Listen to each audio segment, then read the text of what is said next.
Hello dear students, myself Shivani Gupta and I am here to teach you all mathematics. This video is dedicated to eigenvalues and eigenvectors. This is a very important topic in linear algebra and अगर ये आपके course work में है then there are very high chances कि एक question इसमें से आएगा ही आएगा. So let us understand this topic. So first of all we define what actually a characteristic value problem is. So let us consider one matrix A, one square matrix of order n. So what is the characteristic value problem? So we have to determine one scalars lambda and then a vector x which satisfies this following equation. So what we have to do in the characteristic value problem, ki we have to determine the value of these scalars and this vector x, where here x is an 1 cross n vector. So this is defined as the characteristic value problem. We can also write this equation like this, where I is an identity matrix of order n. क्योंकि अगर आप identity matrix से किसी की multiply कराएंगे तो वो same रहेगा, तो इसको ऐसे लिख सकते हैं. अब हम इसको अगर लेफ्ट साइड में लेके जाएंगे तो इट विल बिकम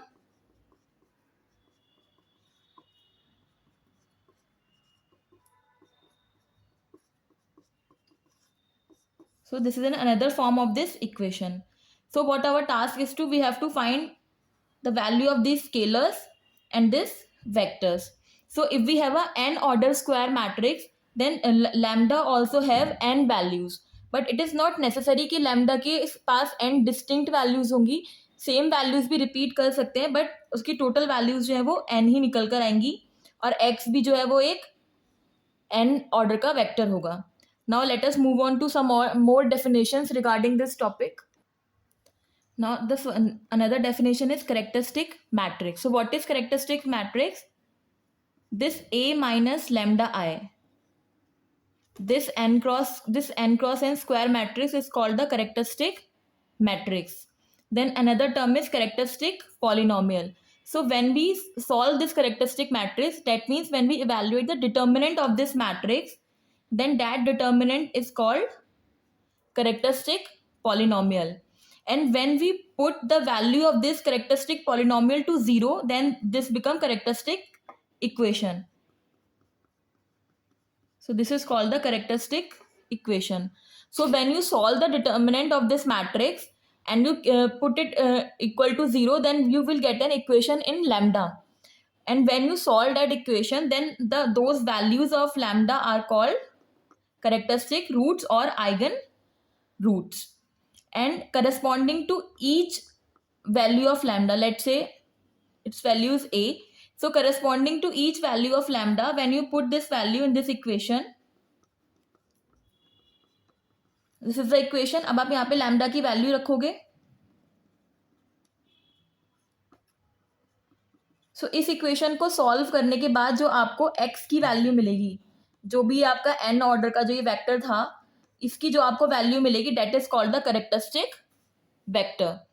तो हमें करना क्या है, आपको एक ए मैट्रिक्स गिवन होगी और आपको इसकी आइगन वैल्यूज या आइगन वेक्टर्स ये सब पूछे जाएंगे. ठीक है, सबसे पहले क्या करना होगा, हमें कैरेक्टरिस्टिक मैट्रिक्स बनानी होगी. ठीक है, तो ए माइनस लैम्डा आई करके आप एक कैरेक्टरिस्टिक मैट्रिक्स बनाएंगे.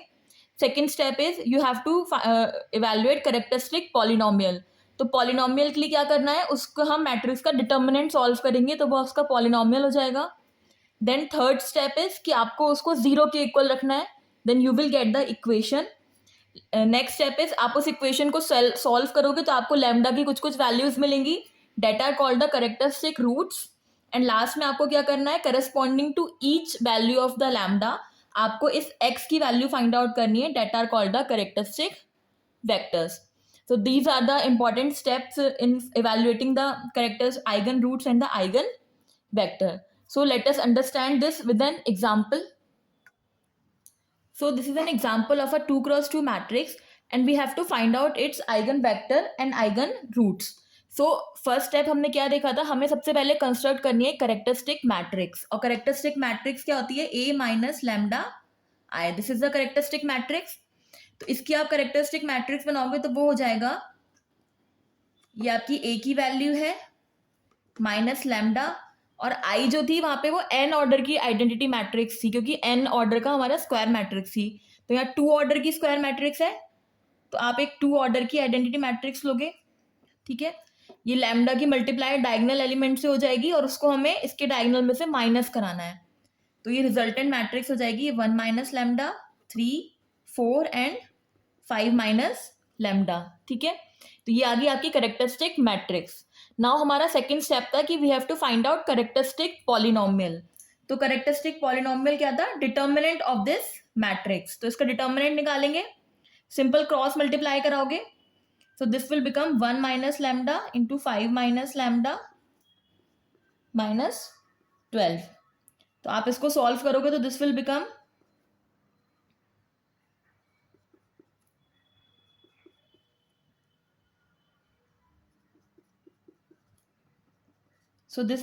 this will become lambda square minus 5 lambda minus 6 lambda and 5 minus 12 minus 7.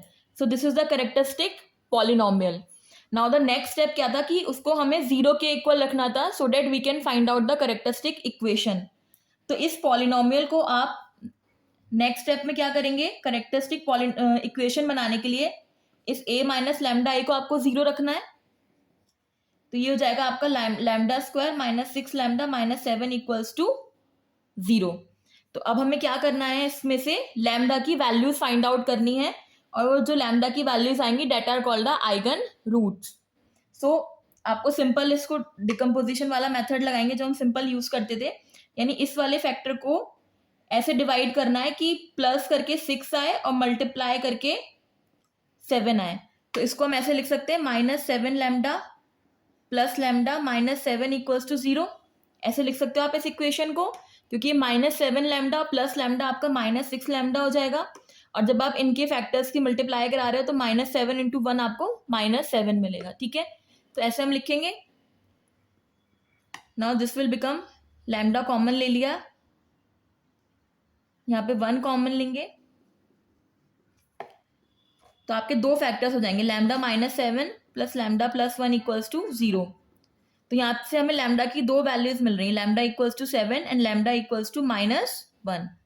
ठीक है, तो ये आपके क्या हो गए? Eigen roots. तो हमें 2 वैल्यू मिली, lambda equals to 7, lambda equals to -1, ये हमारे हो गए आइगन रूट्स। नाउ हमारा नेक्स्ट स्टेप क्या होने वाला है कि we have to find out the eigen vectors. ठीक है, सो आइगन वेक्टर्स कैसे फाइंड आउट करने थे हमें? इन आइगन रूट्स के करस्पॉन्डिंग। तो पहले अगर हम लैम्डा इक्वल्स टू 7 के लिए अगर हम आइगन वेक्टर फाइंड आउट करेंगे तो हमारी इक्वेशन थी a minus lambda I into X equals to 0। So this will become a minus 7i into x equals to 0. So आपकी मैट्रिक्स हो जाएगी, a मैट्रिक्स ये है, 7i मतलब हो जाएगा 7007 into X is equals to 0।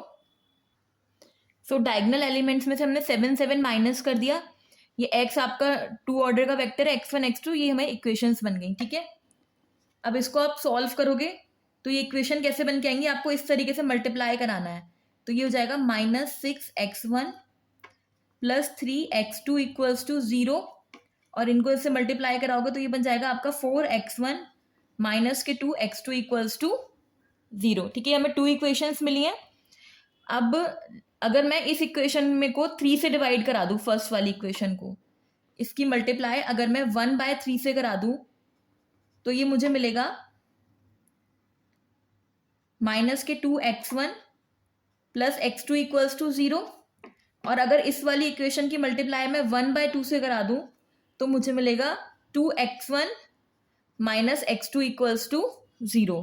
तो आप ये देखोगे कि इन दोनों इक्वेशंस को अगर आप सॉल्व करोगे तो बेसिकली आपको क्या मिल रहा है कि x1 is equals to x2 upon 2।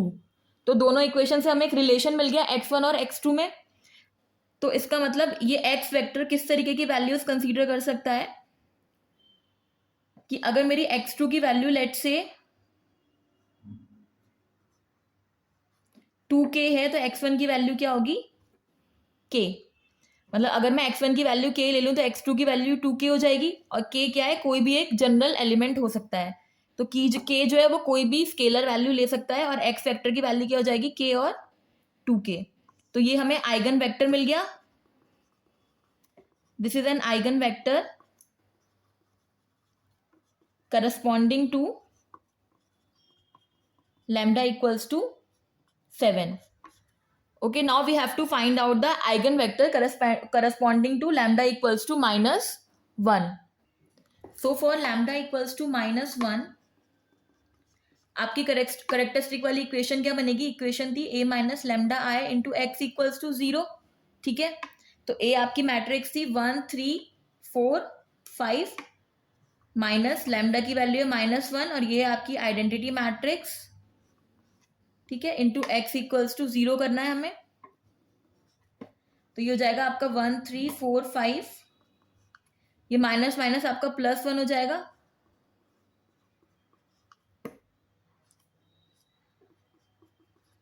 तो इसको सॉल्व करोगे तो आपको क्या मिलेगा, यहाँ पे +1 करा देना है डायगोनल वाले एलिमेंट्स में, तो ये 2 हो जाएगा, 3 4 ये 6, ये आपका x1 x2 हो गया, और ये आपका 0 वेक्टर है। ठीक है, अब प्रीवियस वाले के इस तरह इसकी मल्टीप्लाई कराएंगे इसको ऐसे, तो ये हो जाएगा आपका 2x1 + 3x2 इक्वल्स टू 0, और ये हो जाएगा आपका 4x1 + 6x2 इक्वल्स टू 0। अब अगर इस इक्वेशन की मल्टीप्लाई मैं 1/2 से करा दूंगी, तो ये वाली इक्वेशन बन जाएगी आपकी x1 2x1 + 3x2 equals to 0। तो इन दोनों इक्वेशन से हमें x1 और x2 में क्या रिलेशन मिलेगा, x1 will be equals to -k 3/2 x2।